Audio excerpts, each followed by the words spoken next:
Blueprint hunting. Here's the fastest way to use the hunter's mirror to track your next target. First is find the mirror.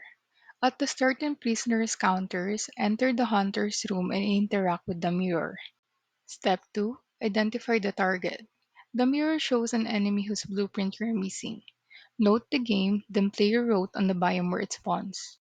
Step 3. Bring a hunter's grenade. Grab a hunter's grenade from your loadout or shop. You'll need it to extract the blueprint. Now step 4. Beeline to the biome. Take the quickest path to the enemy's biome. Step 5. Tag the enemy. When you find the target, throw the hunter's grenade to mark it for hunting. Step 6. Secure the blueprint.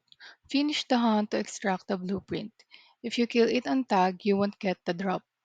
Step 7. Repeat runs. The mirror updates each run, pointing to the next missing blueprint. Rinse and repeat. Just for a tip, some targets only spawn later. If your route doesn't match the mirror's clue, reset early and try a different path.